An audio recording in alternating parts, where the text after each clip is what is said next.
The Pollock Sisters. Today, 24% of Americans believe in reincarnation. Although scientists tend to downplay the possibility, every once in a while an unsolved mystery comes around that it's so compelling and otherwise unexplainable that it gives even scientists pause. That is exactly what we have in the story of the Pollock sisters. In 1957, two young English sisters, Joanna Pollock, 11, and Jacqueline Pollock, 6, died in a tragic car accident. 1 year later, their mother gave birth to twins, Gillian and Jennifer.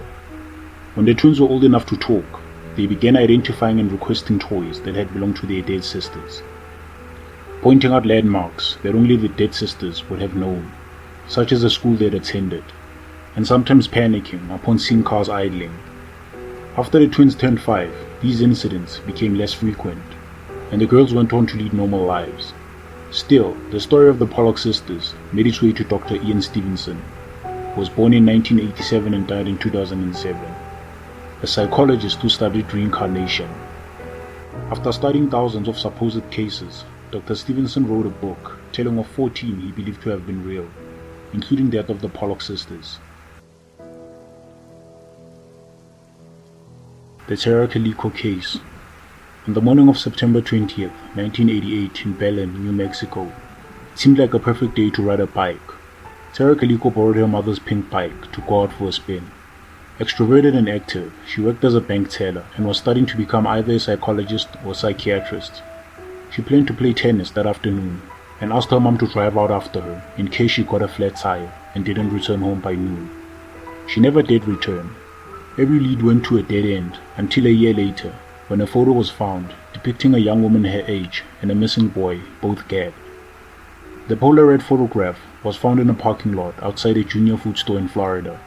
The 9-year-old Michael Henley went missing in the same area as Calico in April of 1988, when he was hunting turkeys with his father. They appeared to be in the back of a van with a copy of a book written by V.C. Andrews, Calico's favorite author, lying right beside the girl. Initially, Tara's mother didn't think the girl was her, but the girl in the photograph had a scar identical to Calico. But still, due to the lack of evidence, many experts dismissed the photograph. In 1990, Michael Henley's body was found in Zuni Mountains, where he was hunting, which strongly disconnects the theory that the two were abducted and taken to Florida. Calico's parents would eventually die, never finding out who took their daughter. The Severed Feet Mystery. In 2007, a girl was roaming a beach in British Columbia when she found a sneaker. To her horror, as she opened up the sock, she found that a human foot was inside. Since then, a number of severed feet have washed ashore. The feet have been connected to 5 men, 1 a woman and 3 of unknown sex. Throughout the years, with a hoax foot thrown here and there, the case has never been completely closed, with many theories floating around as to who the feet belong to. The Vancouver police managed to identify 1 foot in 2008, matching its DNA to a man who was described as suicidal. They were later able to match 2 other feet to a woman who was also believed to have committed suicide.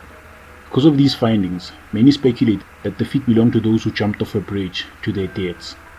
However, because of the rarity of only feet and no other body parts showing up, some believe that the feet were connected to a plane crash by a nearby island.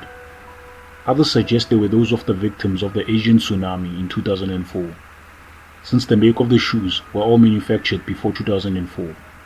Whatever sources these feet are coming from, they have left the world baffled for years. The dead woman who named her killer. Although this case has been solved, how it was solved remains a mystery.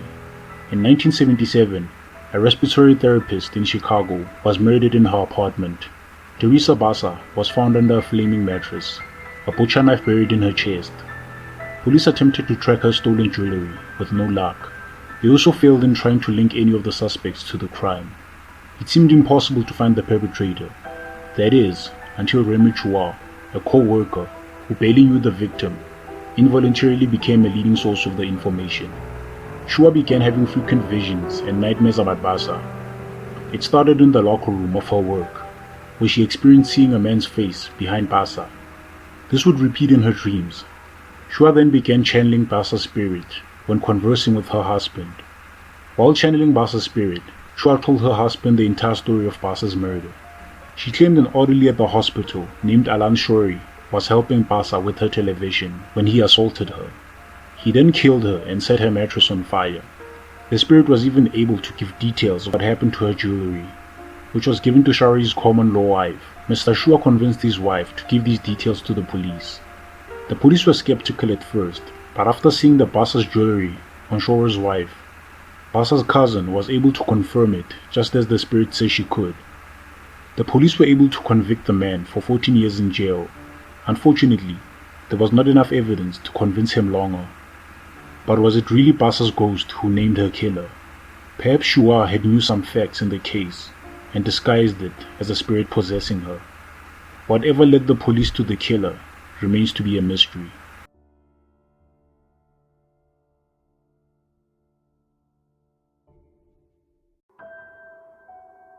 The Cape Intruder.